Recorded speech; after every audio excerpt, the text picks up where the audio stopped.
السلام علیکم ناظرین، اس وقت ہمارے ساتھ موجود ہیں کثیر کھاریاں کی عظیم شخصیت ماسٹر لیاقت علی شاد صاحب، جو کہ صوبہ صحافت کے ساتھ ساتھ علمی حوالہ سے اپنا بڑا نام رکھتے ہیں۔ تو آئیے ان سے جانتے ہیں کہ کرونا وائرس کے 6 ماہ کے بعد جو اسکول کھلے ہیں، آج بچوں میں جو تعلیم دی جا رہی ہے، کیا بچوں کو وہ سہولیات مل رہی ہیں؟ کیا بچے پڑھ سکیں گے؟ کیا اس کرونا وائرس کی وجہ سے جو نقصان ہوا ہے وہ پورا ہو سکے گا؟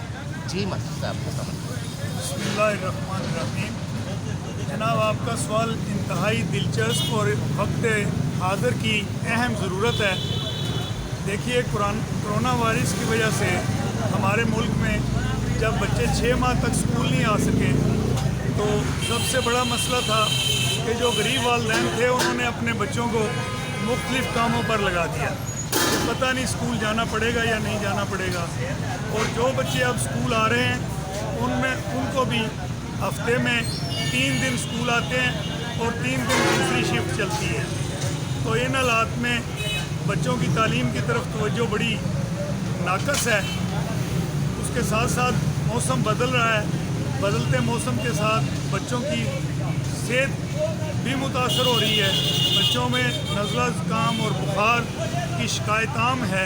اسکولوں میں SOPs کے حوالے سے بڑی محنت کی جا رہی ہے، لیکن بدقسمتی سے ہمارا ماحول اس بات کی اجازت نہیں دیتا۔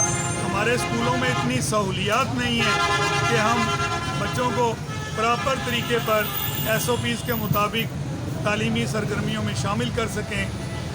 ہم گورنمنٹ سے یہ چاہیں گے کہ وہ اس سلسلے میں سہولیات کے حوالے سے بے شک پرائیویٹ سیکٹر کو اس میں شامل کرے، لیکن تعلیم جو پرواز کے لیے بہت ضروری ہے، جو انسان کی پرواز میں اپنا اہم کردار رکھتی ہے، اس کے لیے ہمیں اپنے بچوں کو تعلیم و تربیت پر خصوصی توجہ دینی چاہیے، اور تمام اساتذہ اور بچوں کے والدین اس بات پر پریشان ہیں کہ کیسے ہمارے بچوں کا مستقبل سنورے گا، کیا ہمارے یہ بچے کل زندگی کی دوڑ میں شامل ہو سکیں گے۔